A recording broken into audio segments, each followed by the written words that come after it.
Cuando Rachel Hollywood murió hace 3 años en una colisión de transporte en las afueras de la colonia minera Risca Facera 7, Johnny se encontró a la deriva en una galaxia que de repente parecía demasiado vasta y demasiado vacía. Un momento era un veterano condecorado de las guerras fronterizas con una esposa que podía hacerlo reír incluso después de los peores turnos de patrulla, y al siguiente era un viudo con una hija de 4 años que seguía preguntando cuándo volvería mamá a casa después de su recorrido de suministros. El informe del incidente indicó que se trató de un error de navegación, un dron de mantenimiento que se desconectó y se desvió hacia la ruta de navegación civil. El transporte de Rachel nunca lo vio venir. La colisión rompió la bodega de carga y comprometió el soporte vital. Y cuando el equipo de respuesta a emergencias llegó hasta ella ya se había ido. Johnny recibió la noticia mientras revisaba los manifiestos de inventario en el almacén 3. Y durante un largo momento, simplemente se quedó allí parado con un bloc de datos en sus manos, pensando que debía haber algún error, que Rachel era demasiado cuidadosa y demasiado inteligente y demasiado viva para simplemente desaparecer en el frío vacío entre estaciones. Pero el investigador de accidentes que dio la noticia tenía ojos amables y una voz firme. Y Johnny supo que estaba diciendo la verdad antes de terminar la primera frase. La respuesta nunca fue tan fácil de dar. Y finalmente Emma dejó de preguntar, lo que de alguna manera dolió incluso más que las preguntas. Tenía 4 años cuando murió su madre, lo suficientemente mayor para comprender que algo terrible había sucedido, pero demasiado joven para procesar completamente lo que significaba. Ella se despertaba llorando en mitad de la noche. Y Johnny la abrazaba mientras ella sollozaba deseando que mamá volviera, y él le decía las mismas palabras inadecuadas que todo padre afligido le dice a su hijo. Mamá se ha ido. Mamá te amaba mucho. Mamá no querría que estuvieras triste para siempre. Las palabras parecían mentiras aunque técnicamente eran ciertas. Y después de unos meses, Emma dejó de llorar en voz alta. Ella simplemente se volvió más tranquila y más retraída. Una niña pequeña y seria que miraba a su padre con ojos preocupados y trataba de portarse bien porque una parte de ella comprendía que él apenas podía mantenerse en pie. Johnny lo intentó. Realmente lo hizo. Aceptó un puesto como contratista de seguridad para las operaciones mineras, un trabajo estable que lo mantenía cerca de casa, cerca de Emma. Pero cerca era relativo cuando su hogar era una unidad HAB abarrotada en una estación espacial que procesaba mineral de 16 campos de asteroides diferentes, y sus turnos duraban un mínimo de 12 horas, a veces 14 cuando había poco personal o había un incidente de seguridad que necesitaba investigación. Aprendió a trenzar el cabello viendo videos tutoriales a las 3 de la mañana cuando no podía dormir. Quemó más comidas congeladas de las que logró calentar y finalmente se dio por vencido y comenzó a pedir comidas preparadas en el economato de la estación al doble del precio. Leía cuentos antes de dormir con una voz que se quebraba más a menudo de lo que quería admitir, tropezando con las palabras porque su mente estaba en otra parte, pensando en el turno que acababa de terminar o en el que venía al día siguiente. Cuando Emma finalmente se quedaba dormida, él se sentaba en la estrecha cocina y miraba el café reciclado en su taza y se preguntaba si estaba haciendo algo bien. Los demás contratistas le dijeron que lo estaba haciendo bien, que lo importante era estar presente y que los niños eran resilientes. Él quería creerles. Realmente lo hizo. Pero cuando miró el rostro solemne de su hija y recordó la niña brillante y risueña que había sido antes de que Rachel muriera, no pudo evitar sentir que le estaba fallando en maneras que no podía identificar. La solución llegó a través de Marcus Webb, un compañero contratista que tenía 2 hijos en el sistema educativo de la estación. Estaban tomando café en la sala de descanso durante un cambio de turno. Una de esas conversaciones agotadoras entre hombres que comprendían lo que significaba criar hijos en un entorno diseñado para la eficiencia industrial en lugar de la vida familiar. Marcus había notado las ojeras bajo los ojos de Johnny, la forma en que revisaba su comunicador personal cada pocos minutos para ver si el vecino que cuidaba a Emma durante sus turnos había enviado algún mensaje. «Necesitas ayuda», dijo Marcus. Y Johnny no discutió porque era verdad. Fue entonces cuando Marcus le contó sobre la Academia de la Federación Galáctica. La Academia ocupaba los niveles 12, 13 y 14 del centro, un extenso complejo que originalmente había sido diseñado como almacenamiento de carga antes de que la Federación designara a Risk Fasa 7 como una zona prioritaria de integración cultural. Alguien en una cómoda oficina en un mundo central había decidido que las colonias fronterizas necesitaban escuelas adecuadas, que las iniciativas de diversidad necesitaban implementación y que los niños de todas las especies necesitaban aprender juntos en armonía, independientemente de si esa armonía realmente existía. El resultado fue la sucursal 17, una escuela que atendía a los hijos de mineros, comerciantes, administradores, familias militares y algún que otro diplomático o científico que pasaba por allí en misiones de largo plazo. Marcus le dijo que la academia tenía un programa de día completo que funcionaba desde las 7 hasta las 6 horas, 5 días a la semana. Maestros calificados de 6 mundos de origen diferentes, aunque la mayoría de ellos eran Benli porque los Benlari dominaban la política educativa de la Federación, un currículo estructurado aprobado por el Consejo Cultural Intereses, comidas calientes incluidas, y lo más importante desde la perspectiva de Johnny. Le quitaría a Emma de encima durante 9 horas al día, lo que le permitiría trabajar turnos más largos y dejar de preocuparse de que su hija de 4 años pasara demasiado tiempo al cuidado de vecinos que tenían sus propios hijos y sus propios problemas. Johnny la inscribió al día siguiente. El proceso de registro fue manejado por una administradora del tablero de Krill que apenas levantó la vista de su pantalla mientras procesaba los formularios. Nombre, fecha de nacimiento, designación de especie, autorizaciones médicas, contactos de emergencia, autorización financiera para los créditos de matrícula que se deducían automáticamente de su cuenta cada mes. Firme aquí. Inicial aquí. Lea estas políticas. Acepte estos términos. Hecho. Emma comenzaría el lunes siguiente en la cohorte de primaria junior. Se asignaría un profesor. Se enviarían informes de progreso mensualmente. Johnny salió de la oficina administrativa, sintiéndose como si hubiera entregado a su hija a algo que no entendía del todo. Pero, ¿qué opción tenía? Él necesitaba trabajar. Emma necesitaba estructura. La academia era la solución lógica. Estaría bien. Tenía que estar bien. Emma era una de los únicos 4 niños humanos en un cuerpo estudiantil de 216. Johnny no había entendido realmente lo que eso significaba hasta que asistió a la primera orientación para padres y miró alrededor del salón de actos a las otras familias. El resto eran Krills, altos y gatunos, con manos de 3 dedos y voces como el viento a través de tubos de metal. Sus hijos ya son más altos que Emma a pesar de tener la misma edad.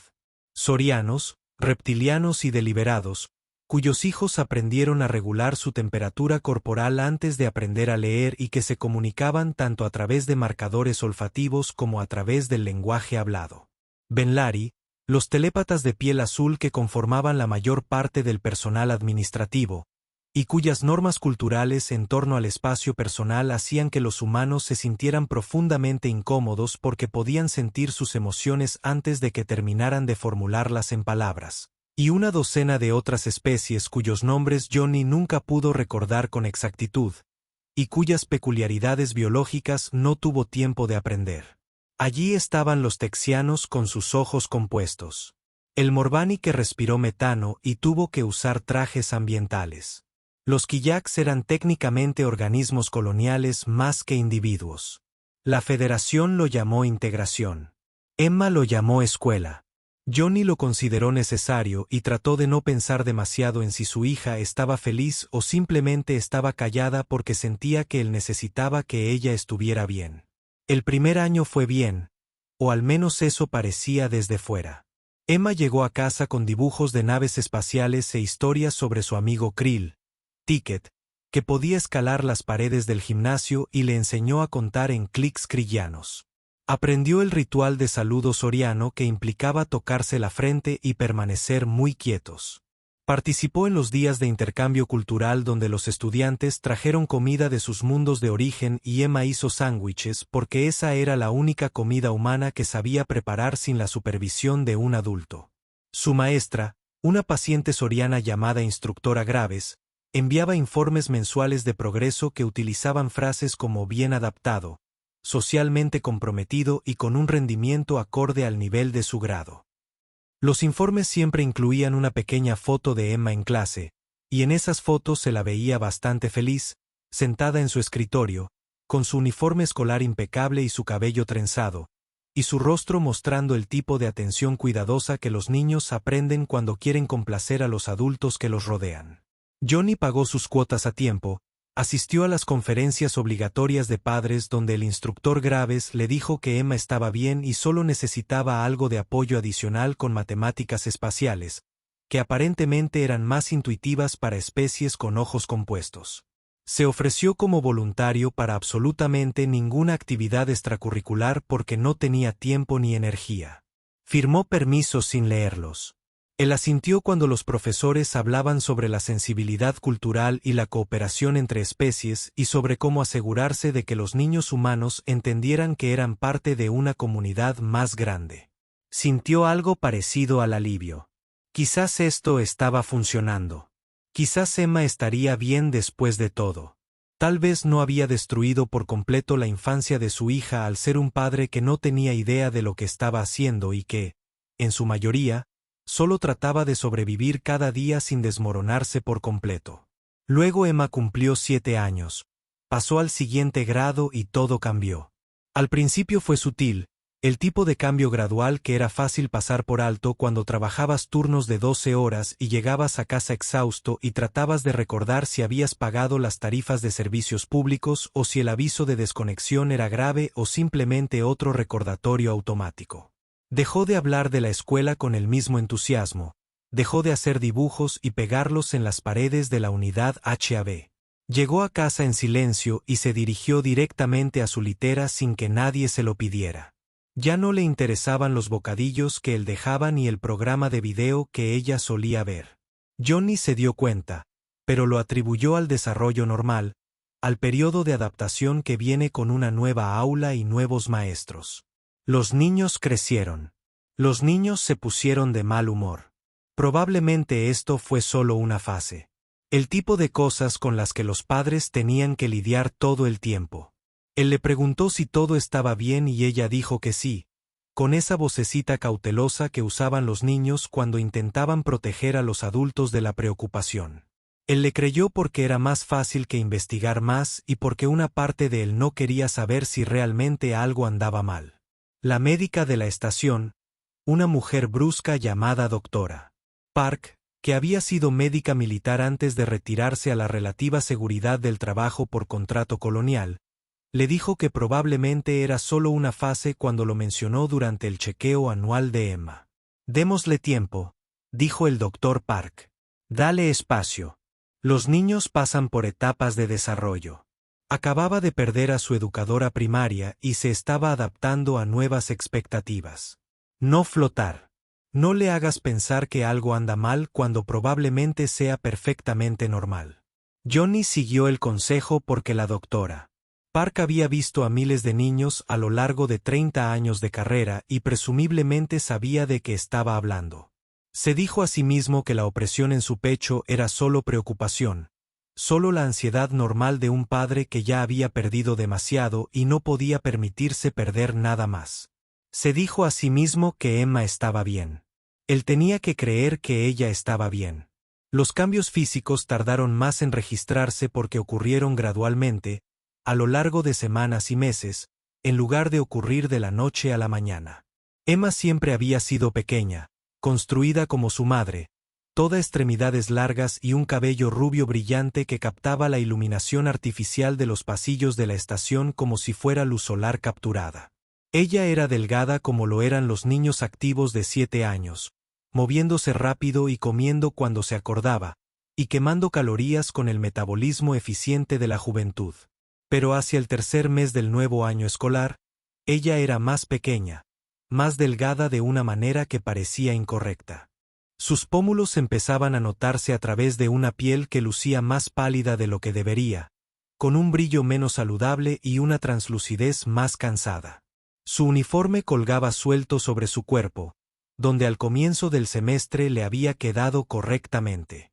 Cuando Johnny la abrazó para darle las buenas noches, pudo sentir sus costillas a través de la tela de su camisa de dormir, y eso no estaba bien. No era así como se suponía que debían sentirse los niños. Él le preguntó si estaba comiendo lo suficiente y ella dijo que sí, con esa misma voz cuidadosa. Revisó los registros de comidas que la academia proporcionó a través del portal para padres. Seguimiento nutricional detallado que supuestamente brindaría tranquilidad a los padres sobre la ingesta dietética de sus hijos.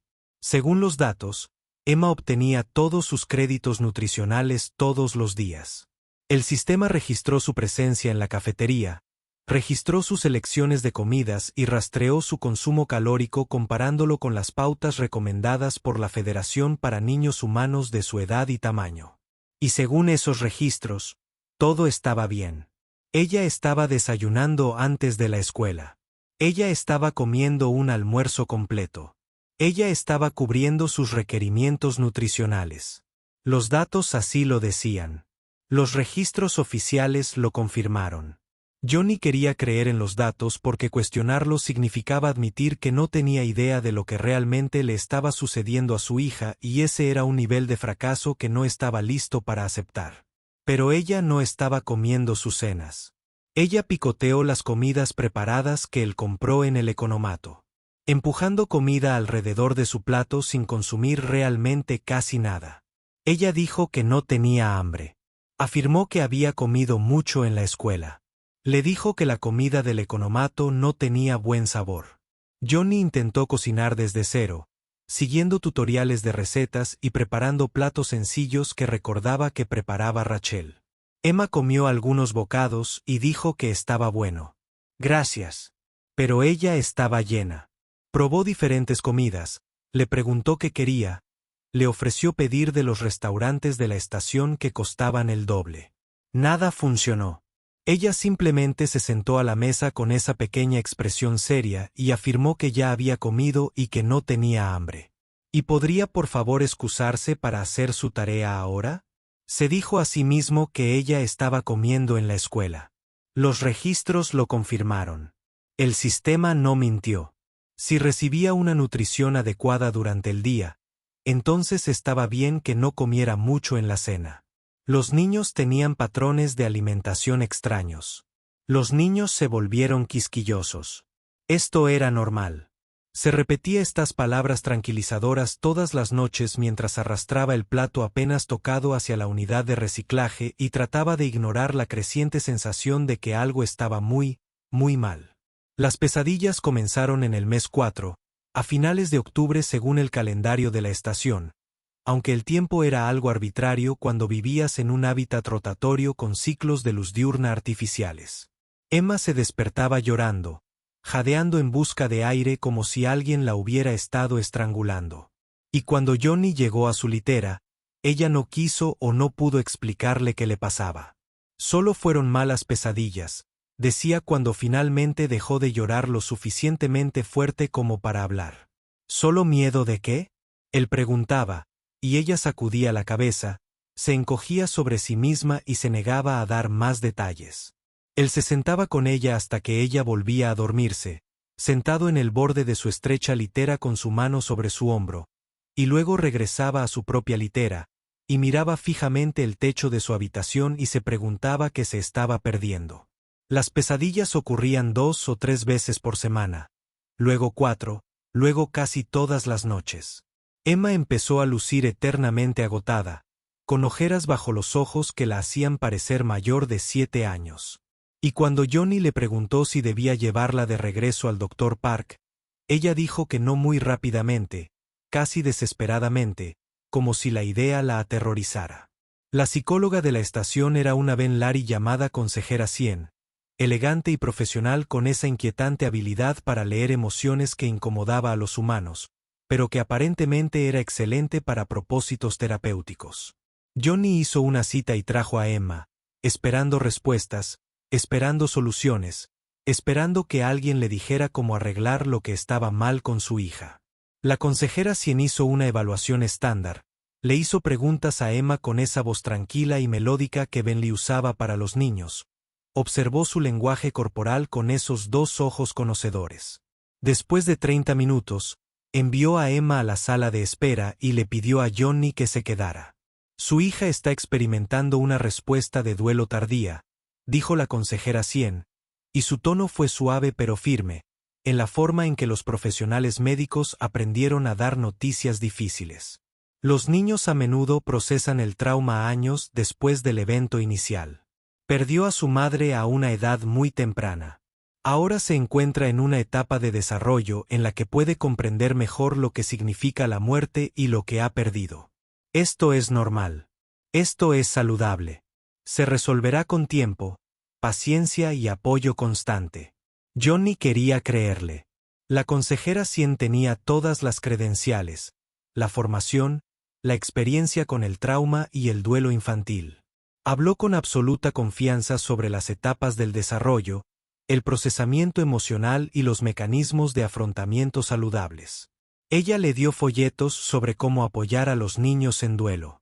Programó citas de seguimiento una vez al mes para supervisar el progreso de Emma. Ella le dijo que estaba bien, que lo importante era estar presente, que estas cosas llevaban tiempo. Johnny intentó ser paciente, intentó confiar en los expertos, intentó ignorar la voz en el fondo de su mente que sonaba incómodamente como Rachel diciéndole que despertara, que prestara atención, que dejara de delegar el bienestar de su hija a personas que sonreían con demasiados dientes y hablaban con palabras tranquilizadoras que no significaban nada. Pero Rachel estaba muerta y el consejero Cien estaba vivo y acreditado y allí frente a él ofreciéndole respuestas que tenían sentido. ¿Y qué más se suponía que debía hacer? El punto de quiebre llegó un martes de noviembre, a la hora indicada, 6 meses después de iniciado el año escolar que estaba destruyendo lentamente a su hija de maneras que él no se había permitido ver plenamente. Johnny tenía programada una auditoría de inventario de turno completo. Un trabajo tedioso que implicaba contar cajas, verificar manifiestos y tratar de no quedarse dormido de pie en almacenes con clima controlado que nunca veían luz natural. Su supervisor lo llamó a las 10 horas para decirle que la auditoría se posponía. Falla de equipo en el almacén principal. Todos tuvieron el día libre remunerado. Johnny casi regresó a la unidad HAB para recuperar el sueño que ya nunca podía dormir lo suficiente. Casi aproveché el tiempo libre inesperado para tareas de mantenimiento que se habían ido acumulando durante meses. Pero algo le hizo revisar su comunicación personal y ver la hora. Las 10:15, casi la hora del almuerzo, y recordar que Emma estaría en ese momento en la cafetería, comiendo lo que fuera que pasara por comida en la academia. No había visitado la escuela en meses, no había visto a Emma durante el día desde la primavera anterior, antes de que todo empezara a ir mal. Quizás sería bueno sorprenderla. Tal vez volvería a sonreír como solía hacerlo antes de que todo se volviera tan difícil. Quizás verlo le alegraría el día. Tal vez podría invitarla a un almuerzo especial y pasar algún tiempo real con su hija por una vez.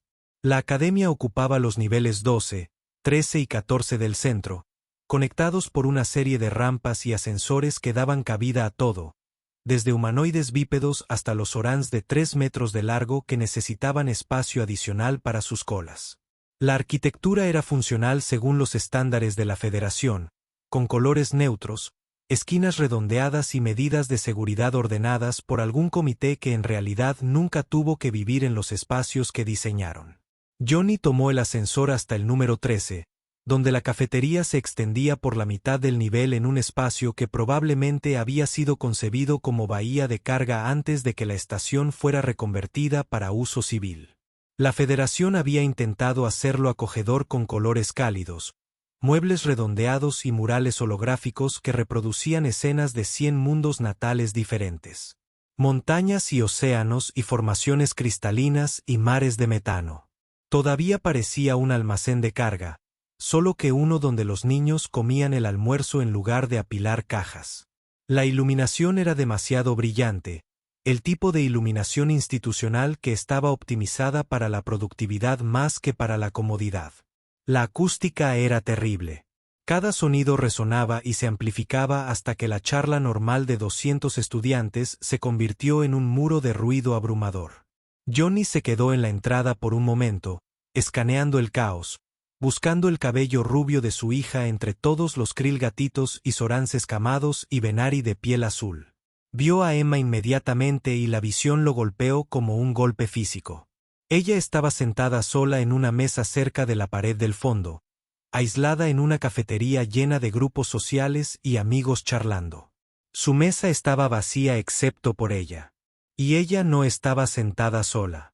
Ella estaba agresivamente sola. El tipo de aislamiento que se producía cuando otros niños sabían que debían mantenerse alejados. Ella era pequeña y todavía vestía su uniforme escolar, gris y azul con la insignia de la academia en el pecho, y su cabello rubio había sido recogido en una trenza que parecía demasiado apretada y demasiado ordenada para ser cómoda. Estaba perfecta esa trenza, ni un pelo fuera de lugar. Y Johnny se dio cuenta, con un sobresalto, de que alguien le había hecho eso, que alguien le había impuesto ese nivel de rígida perfección a una niña de 7 años. Frente a ella se encontraba su bandeja de almuerzo, la típica de la academia, con 3 compartimentos y una pera para bebidas, metálica y utilitaria. Pero ella no estaba comiendo. Simplemente sentada allí con las manos en el regazo y la cabeza gacha, e incluso desde el otro lado de la cafetería, Johnny podía ver la curva derrotada de sus hombros. La forma en que parecía estar tratando de desaparecer en sí misma, de ocupar el menor espacio posible. Parecía como si estuviera esperando que algo malo sucediera. Parecía como si hubiera estado esperando durante mucho tiempo. Entonces vio al director, y todo dentro de él se volvió frío, agudo y concentrado. La directora Belara Kiris era Benlari, alta y elegante, con piel del azul profundo de los océanos de la tierra, ese tono que sugería tanto belleza como profundidad y peligro. Tenía el tipo de rasgos refinados que provenían de siglos de crianza selectiva para la perfección estética, pómulos altos y ojos grandes, y esa gracia particular que hacía que cada movimiento pareciera coreografiado. Llevaba el uniforme impecable de un funcionario de educación de la Federación, azul oscuro con ribetes plateados y una insignia de rango que probablemente significaba algo importante para las personas a las que les importaban las jerarquías administrativas. Se movió por la cafetería con la absoluta confianza de alguien que sabía que era dueño de cada espacio al que entraba, tanto estudiantes como profesores, abriéndose paso sin pensarlo conscientemente, respondiendo a esa aura de autoridad que le venía naturalmente a Benley en posiciones de poder. Caminó directamente a la mesa de Emma, con movimientos precisos y deliberados, y Johnny sintió que su pecho se contraía mientras observaba lo que sucedía a continuación. El director Kiris se detuvo junto a la mesa de Emma y miró a la niña con una expresión de evaluación fría, el tipo de mirada que evalúa, juzga y encuentra carencias, todo en cuestión de segundos. Ella extendió sus manos de dedos largos y tomó la bandeja del almuerzo, examinando su contenido con el distanciamiento clínico de quien inspecciona un inventario en lugar de la comida de un niño. Emma se quedó completamente quieta, congelada en su asiento. Sus manos estaban apretadas en su regazo con tanta fuerza que Johnny podía ver el blanco de sus nudillos incluso desde esa distancia. El director extrajo los objetos de la bandeja uno por uno, cada movimiento preciso y controlado. Un paquete de proteínas sellado al vacío y etiquetado con información nutricional. Un suplemento de fruta, del tipo que cuesta créditos extra porque proviene de hidroponía real en lugar de ser sintetizado. La bombilla de bebida estaba llena de lo que probablemente era jugo o leche o lo que los niños debían beber con el almuerzo. Ella dejó estos artículos a un lado sobre la mesa, sin ofrecerlos a otros estudiantes, sin ponerlos en el reciclaje, solo quitándolos del acceso de Emma con fría y metódica eficiencia. Entonces le dijo algo a Emma, algo que Johnny no podía oír desde esa distancia, y los hombros de Emma se encorvaron aún más, curvándose hacia adentro como si estuviera tratando de proteger sus órganos vitales de un golpe esperado. El director volvió a colocar la bandeja frente a Emma con exactamente 3 artículos restantes. Una oblea de carbohidratos, insípida y gris, el mínimo absoluto que se registraría como alimento en el sistema de seguimiento de la academia. Un suplemento vitamínico en forma de cápsulas, de esos que daban a todo el mundo independientemente de la especie porque era más barato que los planes de nutrición individualizados. Una pequeña taza de lo que parecía pasta vegetal, incolora y poco apetitosa, probablemente sintetizada a partir de materia orgánica reciclada en lugar de cultivada en jardines reales. Eso fue todo. Eso era lo que le permitían comer a su hija en el almuerzo después de que él pagara tarifas premium por planes de comidas integrales que supuestamente incluían proteínas, productos frescos y una nutrición equilibrada. La directora se dio la vuelta y se alejó sin decir otra palabra, sin mirar atrás, sin ninguna indicación de que acababa de cometer un acto sistemático de crueldad contra un niño bajo su cuidado. Johnny se estaba mudando antes de tomar la decisión consciente de mudarse. Su cuerpo tomó el control. Todos esos años de entrenamiento militar y reflejos de combate que se activan sin pensamiento consciente. Cruzó la cafetería en 15 segundos exactos, abriéndose paso entre mesas llenas de niños de especies que no podía nombrar.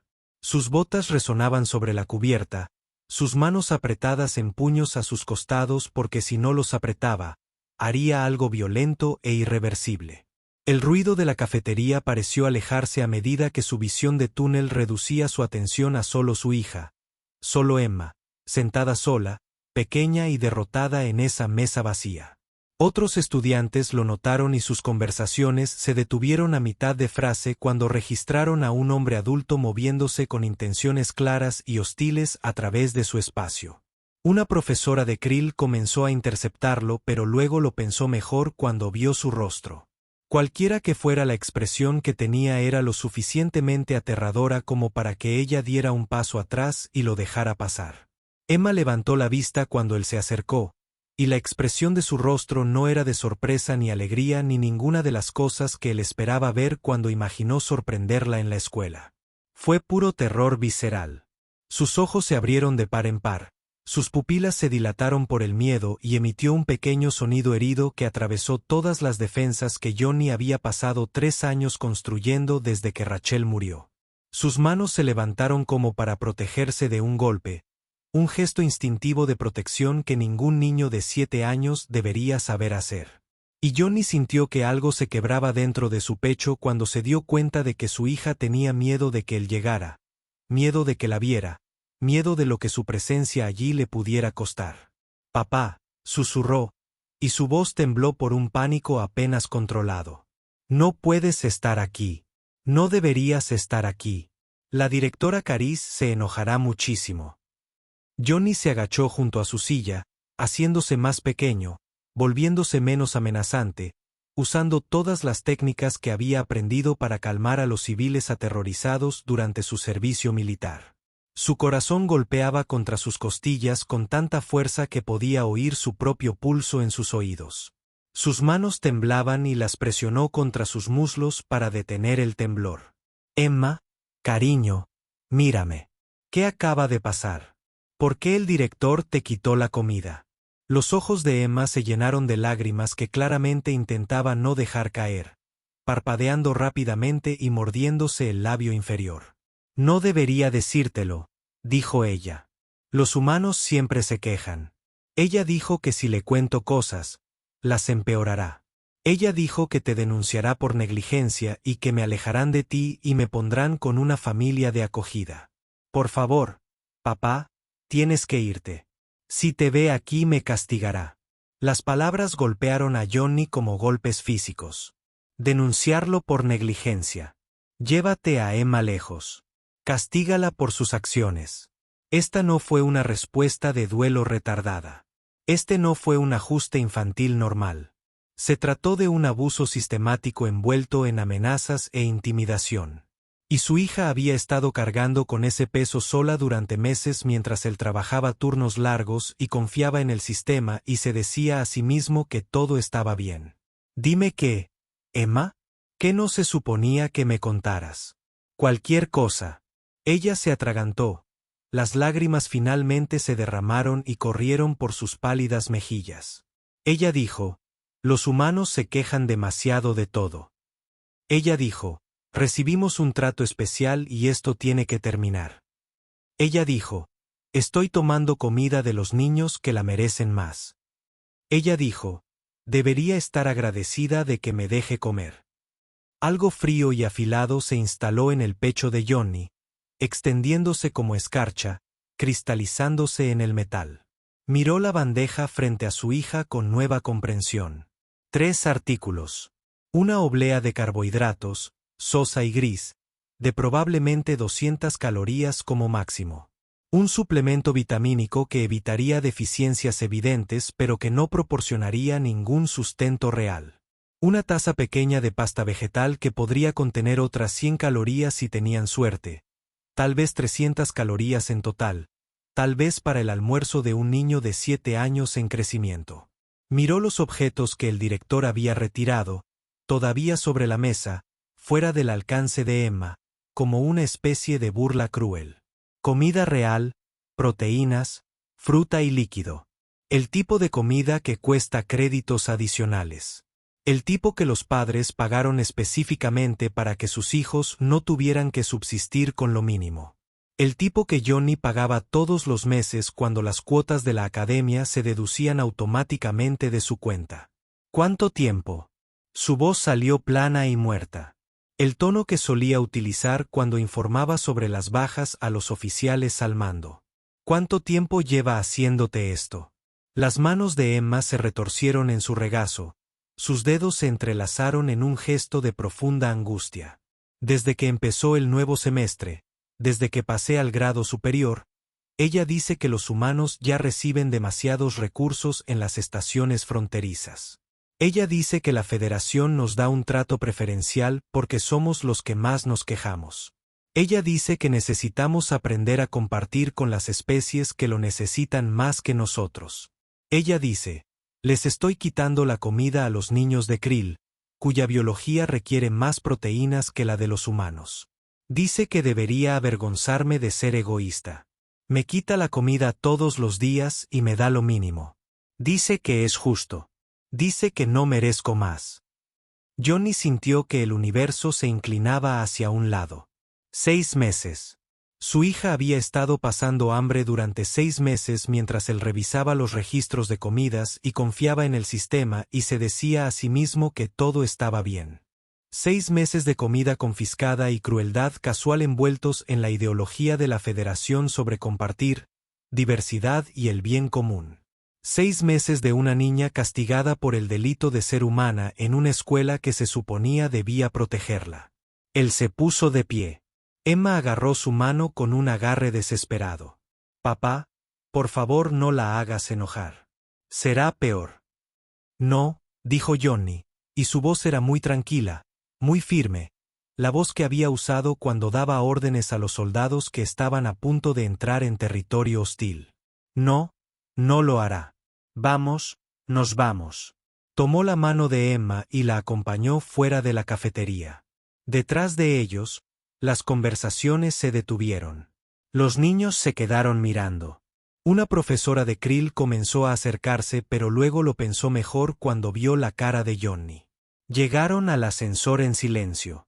Bajé al nivel 10, donde el sector comercial se extendía en un laberinto de tiendas y vendedores de comida y el tipo de establecimientos que atendían a los mineros con demasiado dinero y no suficiente sentido común. Johnny encontró un restaurante dirigido por humanos, de esos que tienen mesas y sillas reales en lugar de perchas o rocas calientes o cualquier otra comodidad que exija la Federación. Le ordenó a Emma una comida real, proteínas, carbohidratos y vegetales que habían sido cultivados en un laboratorio hidropónico en lugar de sintetizados en un procesador de nutrientes. La vio comer 3 bocados y luego empezar a llorar. Lo siento, sollozó. Intenté comerlo. Intenté ser bueno. No tienes nada de qué disculparte. Johnny se movió alrededor de la mesa y la atrajo hacia su regazo. Algo que no había hecho desde que ella tenía 4 años, desde antes de que muriera Rachel. Emma enterró su cara en su pecho y lloró como si hubiera estado conteniéndolo por meses, algo que él se dio cuenta con un respingo de que probablemente había sido así. Cuéntamelo todo. Cuéntame qué más ha estado pasando. Salió a trompicones, entre sollozos y largos silencios, donde Emma parecía estar decidiendo si podía confiarle la verdad. La confiscación de alimentos fue solo el comienzo. El director Kiris había decidido que los niños humanos reciben demasiadas adaptaciones en el sistema de la academia, que estaban alterando el equilibrio cultural, que necesitaban aprender humildad y respeto por las especies que habían sido parte de la Federación por más tiempo. Entonces a Emma no se le permitió participar en ciertas actividades. No se le permitió utilizar las instalaciones recreativas durante las horas pico. No se le permitió presentar trabajos para las exhibiciones de logros que decoraban los pasillos. Cuando ella levantaba la mano en clase, los profesores recibían instrucciones de llamar primero a los demás estudiantes. Cuando intentó unirse a proyectos grupales, fue excluida silenciosamente. Cuando fue al director para informarle que un estudiante Krill mayor la había empujado, le dijeron que los humanos debían ser más resilientes y dejar de quejarse de las interacciones normales de la infancia. ¿Por qué no me lo dijiste? La voz de Johnny se quebró. Emma, ¿por qué te guardaste esto para ti? Emma lo miró con los ojos enrojecidos. Estabas triste todo el tiempo. Después de que mamá murió, estabas muy triste. Y pensé que si era lo suficientemente bueno, si no causaba problemas, estaría menos triste, pero seguí trabajando. Y no sabía cómo decírtelo. Y entonces el director Kiris dijo, si se lo dijera a alguien, te denunciaría a las autoridades de la estación por negligencia. Dijo que me alejarían de ti. Johnny sintió que algo se rompía dentro de él. Algo que apenas se había mantenido unido desde que el transporte de Rachel chocó con un dron de mantenimiento y convirtió a su esposa en un informe de bajas y en una partida más en el pago de un seguro. Él había creído que lo iba a mantener todo bajo control. Pensó que estaba haciendo lo correcto al trabajar duro y mantener a su hija y confiar en los sistemas que se suponía debían ayudar a familias como la suya. Él se había equivocado. Catastróficamente e imperdonablemente equivocado. Y su hija había pagado el precio de sus fracasos. Escúchame. Tomó el rostro de Emma entre sus manos y la hizo mirarlo. Nadie te puede alejar de mí y tú no tienes por qué protegerme. Yo soy el padre. Se supone que debo protegerte. Ese es mi trabajo y lo he estado haciendo mal. Y lo siento mucho. Pero eso cambia ahora. ¿Lo entiendes? Eso cambia ahora mismo. Emma asintió, vacilante, como si quisiera creerle pero no se atreviera del todo. Johnny no la culpó. Le había dado todas las razones para dudar de él. Había estado físicamente presente, pero emocionalmente ausente, cumpliendo con los trámites de la paternidad pero sin percibir la sustancia real. No más. Cualquiera que fuese el coste, cualquier cosa que tuviese que hacer, eso ya había terminado. Se quedaron en el restaurante durante 2 horas. Johnny dejó que Emma comiera hasta que ella dijo que estaba llena. Luego pidió postre porque ella mencionó que le gustaba el chocolate y se dio cuenta de que no podía recordar la última vez que le había comprado algo dulce. Hablaron sobre la escuela, sobre sus clases, sobre los amigos que había perdido cuando el director Kiris dejó en claro que asociarse con el estudiante humano era socialmente desventajoso. Hablaron de Raquel, algo que no habían hecho en más de 1 año. Y Emma lloró otra vez y dijo que extrañaba a su mamá, y Johnny dijo que él también la extrañaba. Y fue como abrir una herida, dolorosa, pero necesaria. Cuando se fueron, Emma estaba apoyada contra su costado con el tipo de confianza que no había sentido en ella en meses, y Johnny estaba haciendo planes. La primera parada fue la enfermería. El doctor Park echó un vistazo a Emma y le realizó una exploración completa, y los resultados hicieron que las manos de Johnny temblaran. Desnutrición, deficiencias vitamínicas, una respuesta al estrés que elevó sus niveles de cortisol a umbrales peligrosos, masa muscular reducida, densidad ósea en descenso, el tipo de métricas que nunca deberían aparecer en el informe médico de un niño a menos que algo estuviera sistemáticamente mal. El doctor Park no hizo muchas preguntas. Había sido médica militar antes de retirarse a la estación y reconoció los signos de abuso institucional cuando los vio. Cargó a Emma con suplementos vitamínicos, concertó una cita para seguimiento en 2 semanas y le dio a Johnny un chip de datos con el informe médico completo.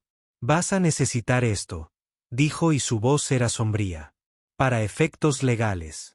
Johnny llevó a Emma a casa y se aseguró de que estuviera cómoda con una comida y un video y la promesa de que regresaría pronto. Luego regresó solo a la academia. El director Caiz tenía una oficina en el nivel 14, llena de ventanas y muebles caros y el tipo de lujo discreto que provenía de la financiación de la federación y de las conexiones políticas. Ella estaba sentada detrás de un escritorio hecho de madera real importada a un costo ridículo desde algún mundo central Venari, y miró hacia arriba cuando Johnny entró con una expresión de indagación cortés que no ocultaba del todo la irritación que había debajo. «Señor Hollywood». Su voz tenía esa calidad musical que Venari desarrolló después de algunos siglos de optimización genética. «No sabía que teníamos una reunión programada». «Nosotros no». Johnny cerró la puerta detrás de él y se quedó de pie. «Pero de todos modos vamos a tener una conversación». La expresión del director Kiris se enfrió varios grados. «Tengo una agenda muy ocupada, señor Hollywood. Si se trata del incidente del almuerzo, les aseguro que era simplemente una cuestión de garantizar una distribución equitativa de los recursos. La academia atiende a muchas especies con distintas necesidades nutricionales y no siempre podemos satisfacer todas las preferencias individuales». Para. La voz de Johnny era plana. «No insultes mi inteligencia pretendiendo que esto se trata de nutrición. Has estado matando de hambre sistemáticamente a mi hija durante 6 meses. La has estado excluyendo de las actividades. Has estado creando un ambiente en el que ella tiene miedo de hablar porque amenazaste con alejarla de mí. Y todo esto lo hiciste mientras me facturabas servicios que no me proporcionabas y cobrabas cheques por planes de comidas que confiscabas». La expresión del director no cambió. «Señor Hollywood, creo que está usted reaccionando exageradamente ante un malentendido cultural. Los padres humanos a menudo tienen dificultades para aceptar que sus hijos no son el centro de cada situación. En un entorno educativo diverso es necesario hacer concesiones. Su hija está aprendiendo lecciones valiosas sobre compartir y adaptarse. Ella tiene 7 años y ha perdido 8 libras. Entonces quizás deberías controlar su dieta más cuidadosamente en casa». Johnny dio un paso adelante. La directora Cuse permaneció sentada, pero su postura cambió y se volvió más rígida. «Tengo documentación médica», dijo Johnny. «Tengo declaraciones de testigos de otros padres que están dispuestos a confirmar que este no es un incidente aislado. Tengo los registros de comidas que muestran que ella fue registrada para el almuerzo todos los días y los registros financieros que muestran que pagué por paquetes de nutrición completos. Tengo pruebas suficientes para presentar quejas formales ante la autoridad educativa de la Federación, seguridad de la estación y, de ser necesario, la Comisión de Derechos Internos. Entonces, me escuchará con mucha atención, director Cuse. Emma será retirada de esta academia con efecto inmediato. Me reembolsarás todo el crédito que pagué por servicios que no me prestaste. Y vas a empezar a rezar para que no decida hacer esto público y destruir tu carrera en el proceso». Por primera vez, algo apareció en el rostro del director. «No es exactamente miedo, pero casi. Estás cometiendo un error», dijo ella. «La Federación ve con malos ojos a los padres que perturban el ambiente educativo con acusaciones infundadas. Pruébalo». Johnny sacó su bloc de datos y lo colocó sobre su escritorio. La pantalla mostraba la primera página del informe médico del Dr. Park. «Mi hija tiene desnutrición, deficiencias de vitaminas y un desequilibrio de cortisol inducido por el estrés lo suficientemente grave como para calificar como respuesta a un trauma crónico. Se trata de documentación médica expedida por un médico colegiado. Si quieres llamar a eso infundado, adelante. Te veré en la corte». El director Cuse miró el panel de datos y miró a Johnny. Su expresión era ilegible. «Señor Hollywood, Quizás podamos llegar a un entendimiento. Ya lo tenemos. Emma no regresa. Usted procesa el retiro. Usted reembolsa las tarifas. Y mantente alejado de mi familia. Ese es el entendimiento.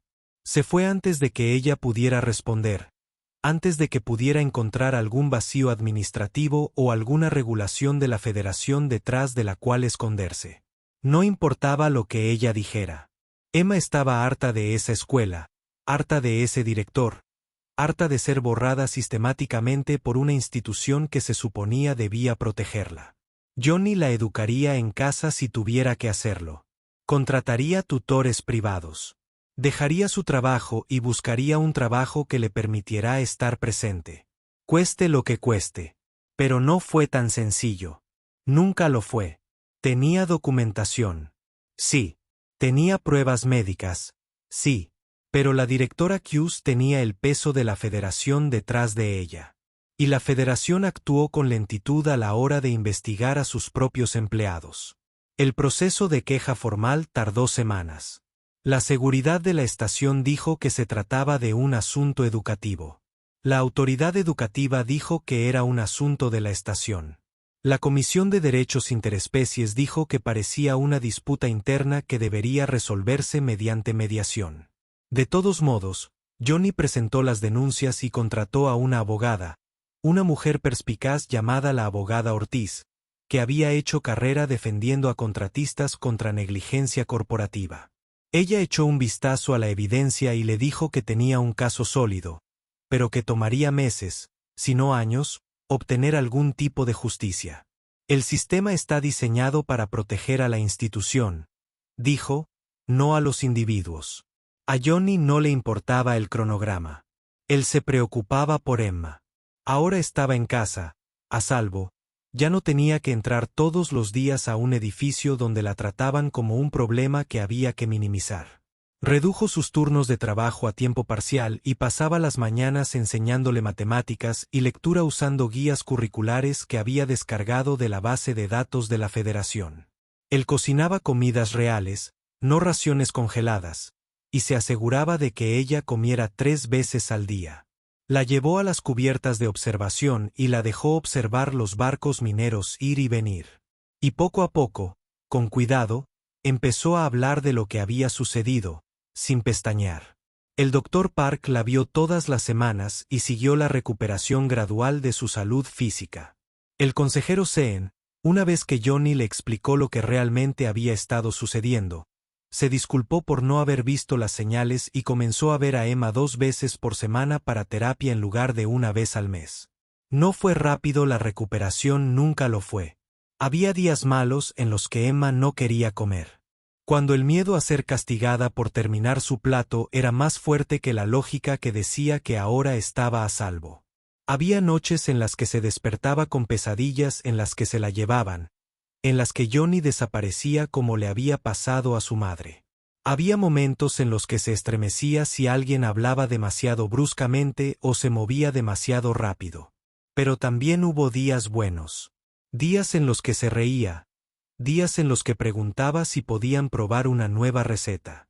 Días en los que volvió a dibujar imágenes, desordenadas y coloridas, y las pegó en las paredes de su unidad HAB. Días en los que hacía preguntas sobre sus lecciones, hacía bromas y miraba a Johnny con algo más que miedo o neutralidad cuidadosa. El proceso judicial se prolongó. El abogado Ortiz presentó mociones y reunió testimonios de otros padres que confirmaron que Emma no era la única niña humana que había sido sometida a las políticas del director Cariz. Había otras 3 familias que habían sacado a sus hijos de la academia y todas tenían historias similares de recursos confiscados y exclusión social y amenazas vagas de denunciar a padres negligentes.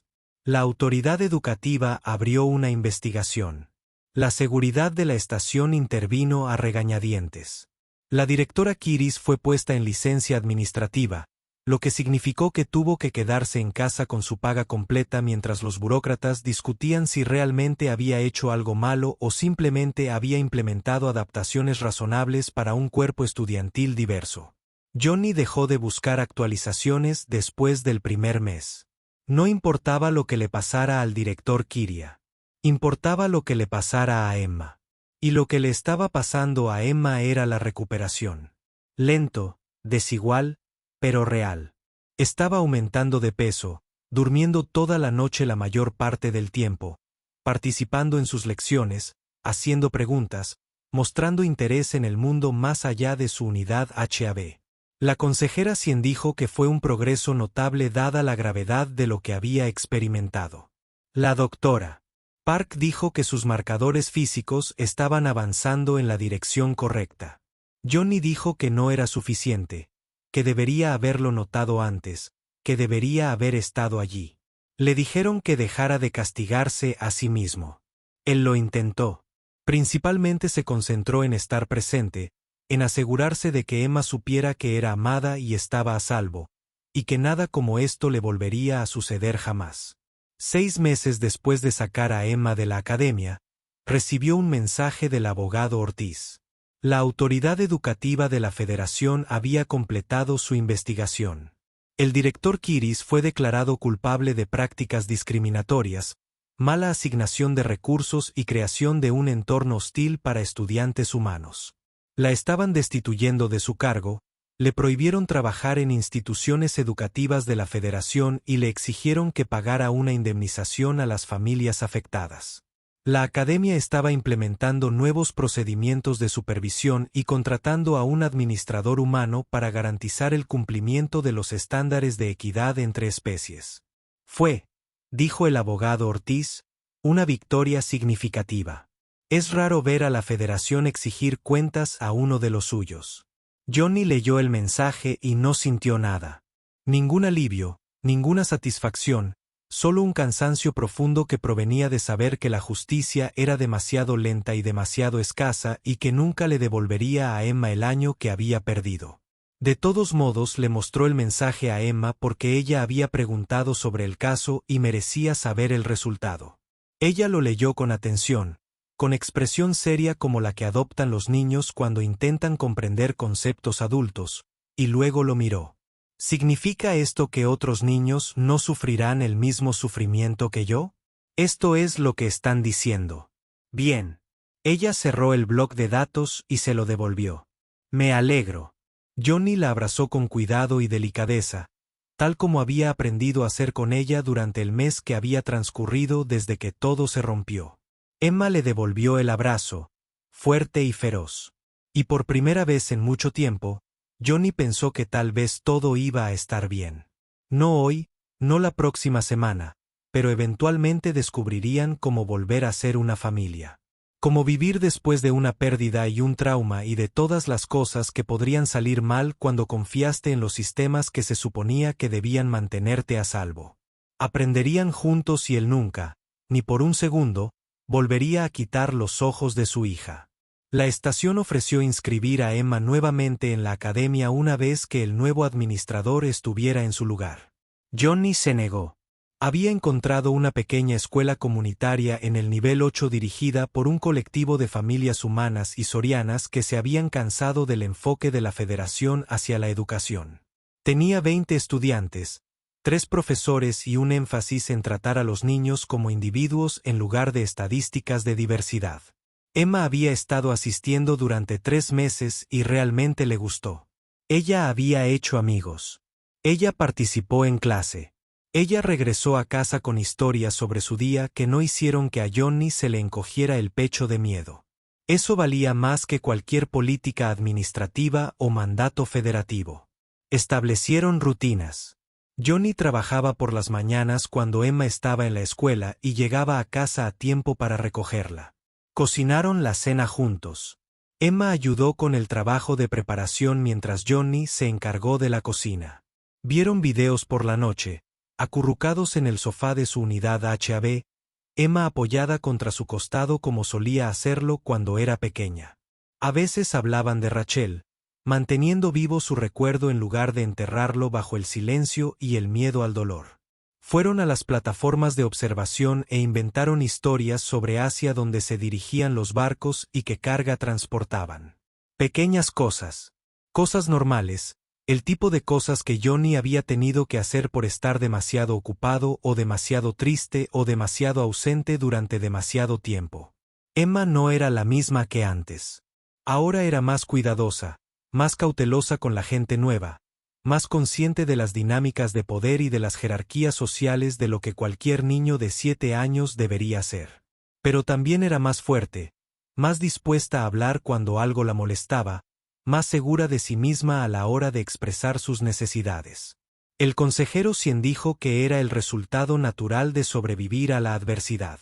Los niños que aprendieron a defenderse a temprana edad, a menudo se convirtieron en adultos notablemente resilientes. Johnny simplemente sabía que estaba orgulloso de ella, orgulloso y culpable, y estaba decidido a asegurarse de que ella nunca tuviera que luchar esas batallas sola nuevamente. Una noche, unos 8 meses después de que todo se desmoronara, Johnny estaba lavando los platos mientras Emma los secaba y guardaba. Había estado en silencio todo el día, ese tipo de silencio pensativo que significaba que estaba trabajando en algo. Él esperó. Con el tiempo ella hablaría. Ella siempre lo hizo ahora. Una vez ella confió en que él la escucharía. Papá. Sí, chico. ¿Crees que mamá estaría orgullosa de nosotros? Johnny dejó de lavarse y miró a su hija. Emma miraba fijamente el plato que tenía en las manos, con expresión seria. Se secó las manos con una toalla y se agachó a su altura, como había aprendido a hacer cuando las conversaciones eran importantes. Creo que tu mamá estaría increíblemente orgullosa de ti. Sobreviviste a algo terrible. Seguiste adelante incluso cuando tenías miedo. Aprendiste a pedir ayuda. Son cosas difíciles y las hiciste de todos modos. ¿Qué pasa contigo? Creo que estaría decepcionada de que me hubiera llevado tanto tiempo darme cuenta de lo que estaba pasando, pero creo que estaría orgullosa de que finalmente lo hice. Emma dejó el plato y lo abrazó repentina y ferozmente. Estoy orgulloso de ti también. Johnny la abrazó y trató de no llorar. Ya no siempre lo conseguía. Resultó que era difícil mantener separados el dolor, el amor y el alivio. Se fundieron entre sí, desordenados y complicados y completamente humanos. A Emma no parecía importarle. Ella simplemente lo sostuvo hasta que él se recompuso. Y luego terminaron de lavar los platos y vieron un video sobre antiguos exploradores de la Tierra que se perdieron en las selvas y tuvieron que descubrir cómo sobrevivir con nada más que su ingenio y entre ellos.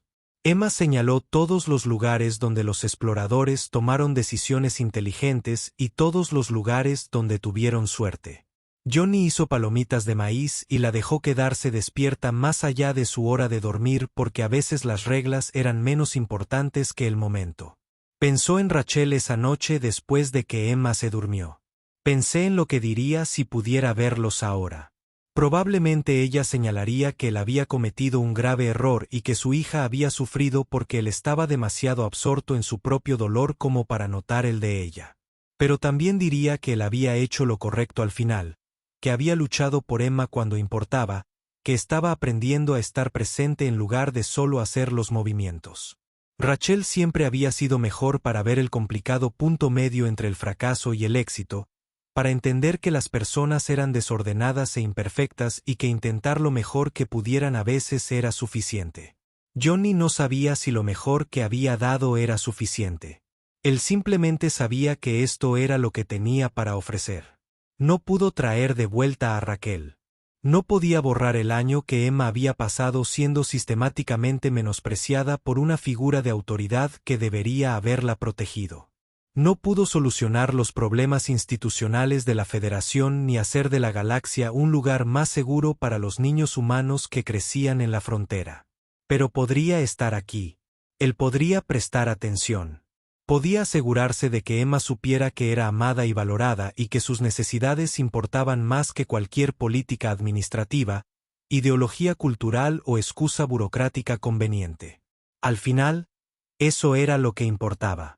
No es la victoria legal ni las consecuencias profesionales para el director Hughes ni los cambios de política en la academia. Lo que importaba era que Emma durmiera tranquilamente en la habitación de al lado, ganara peso, volviera a reír, confiara en que su padre aparecería cuando lo necesitara. Lo que importaba era que Johnny aprendiera a priorizar la presencia sobre la productividad. Elegir a su hija por sobre su trabajo, aceptar que ser un buen padre significaba estar dispuesto a fracasar y corregir el rumbo en lugar de pretender que todo estaba bien cuando no era así. La historia de Johnny y Emma Hollywood no tuvo una resolución clara. La recuperación estaba en curso. La terapia continuó. El proceso judicial probablemente se prolongaría durante años. A medida que la autoridad educativa de la Federación implementaba reformas y supervisaba el cumplimiento de la academia, la directora Kiris encontraría otro trabajo en otro lugar porque la gente como ella siempre lo hacía y algún otro niño sufriría hasta que alguien más se diera cuenta y se defendiera. La galaxia no era justa. Los sistemas diseñados para proteger a la gente a menudo fallaron. Y a veces lo único que podías hacer era aparecer y negarte a dejar que las personas que amabas desaparecieran en las grietas. Pero también hubo pequeñas victorias. Emma aprendiendo a confiar de nuevo. Johnny aprendiendo a estar presente. Los dos construyen algo nuevo a partir de los restos de lo que habían perdido. No era la vida que Raquel hubiera querido para ellos, pero era la vida que tenían. Y estaban aprendiendo a hacer que funcionara juntos, un día a la vez, una conversación a la vez, una comida, una lección, un momento de conexión a la vez. Y quizás con el tiempo eso sería suficiente. Tal vez con el tiempo se mirarían y reconocerían la familia en la que se habían convertido en lugar de la familia que habían perdido. Tal vez con el tiempo el dolor se desvanecería lo suficiente para que el amor pudiera brillar claro, brillante y sin complicaciones. Quizás no. Pero lo intentarían. Y resultó que intentarlo era el punto de partida de todo lo que valía la pena hacer. Si esta historia te llegó, si te hizo pensar en los niños en tu vida y si realmente los estás viendo o solo estás siguiendo los pasos, entonces cumplió su propósito. La presencia no se trata de perfección. Se trata de atención. Se trata de darse cuenta cuando algo está mal incluso cuando la superficie parece lisa. Se trata de cuestionar los sistemas que priorizan la eficiencia sobre la empatía, el cumplimiento sobre la compasión, la conveniencia sobre el cuidado. Se trata de estar dispuesto a alterar la propia vida si eso es lo que se necesita para proteger a alguien que no puede protegerse a sí mismo. Y se trata de entender que las personas que amamos no necesitan que seamos perfectos. Necesitan que estemos ahí, prestándoles atención, listos para luchar, listos para cambiar, listos para elegirlos cada vez que se presente la opción. Todo lo demás, todo el éxito, los logros y el reconocimiento profesional no significan nada si perdemos a las personas que importan mientras estamos ocupados persiguiéndolos.